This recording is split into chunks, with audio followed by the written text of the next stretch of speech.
One of the things that we've been talking about here has been a lot of buzz about the middle of the market, the mum market, as they're calling it.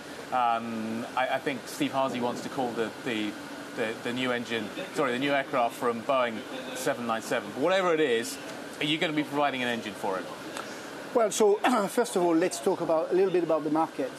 That's been for a long, long time that if you look at the narrow body and the tie end of the narrow body with A321 and 787-10, and on the other side you look at the wide body with the lowest aircraft being A330s, CEOs and NEOs tomorrow, and 787-8.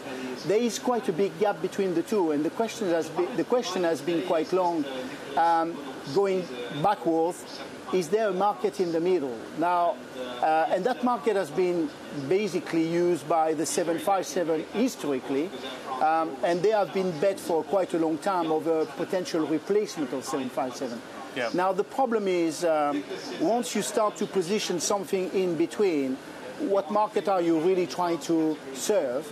So clearly, potentially, everybody can see a market of a 250-seater, 5,000 nautical miles of range, and that for the engine company would equal to something like 45,000 pounds of thrust.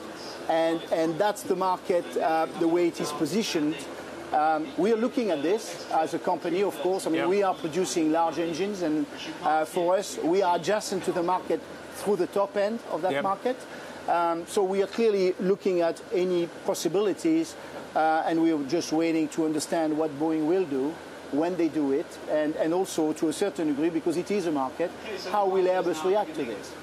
Okay, let's kind of dig into that in a little bit more detail. I was talking to David Joyce at GE earlier on. He said he doesn't think there'll be more than 2 engine variants for a mid-market aircraft.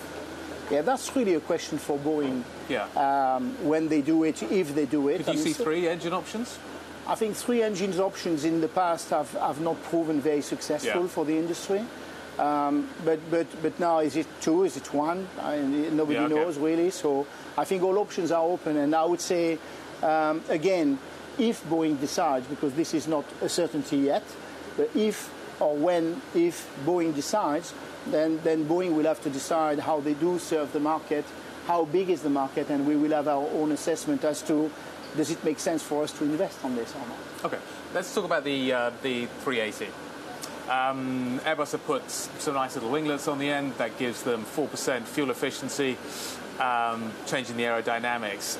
I'm pretty certain they're talking to you guys about anything else you can squeeze out of the current engine architecture. They want to get Tim Clark to sign up to new orders for that aeroplane, and it needs to be more efficient. What else can you squeeze out of the engines? Can you squeeze more out of the engines? Well, so the point I would make is that in the engine industry, what we are consistently doing is, as soon as we mature a new technology, we have a tendency to go back and roll it back to the products. We've done quite a lot of this already on the Trent 900. And clearly, we are looking at any opportunity to squeeze more technology every time it makes sense in terms of investment and also in terms of fuel saving you get over the board and over the life of the product. So what do you think you can get out of it? Another 3%, well, 4%? No, I would not bet on these things. We are looking at this. The technologies we have already improved the product. If I take on a Rolls-Royce perspective, we did the EP1, EP2, EP3, and every time we build something like 1.5% of efficiency. We are contemplating what we can do over and above with Airbus, and this is a review which is ongoing with Airbus, but I would not bet at this stage. When are the 330neo engines going to show up in Toulouse?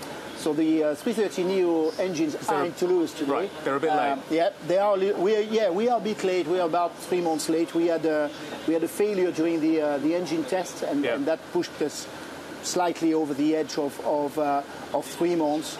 We've corrected this. The engines have now run into the test bed. They've been delivered. First ship set is delivered in Toulouse. Second ship set is right behind it and will be delivered by the end of the next week. So the program, the flight test program, will now can start.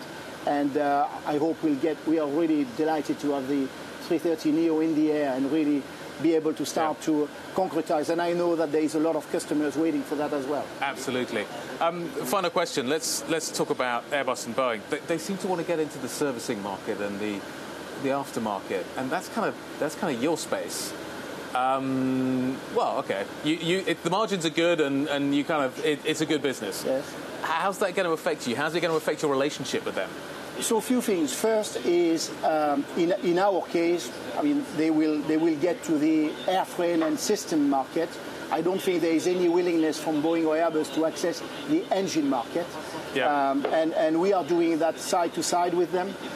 We will always work with them to get better improvement, better efficiency overall, use of digital technology and all kinds of stuff where we can align, and we could have common warehouses. We can store material in any strategic places with them.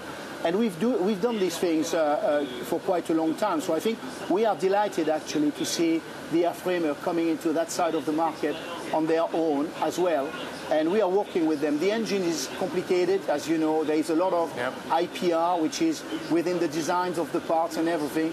I have not heard that Airbus or Boeing are willing to start to compete us on the servicing part, but the view is more about working together such that together we deliver superior customer experience.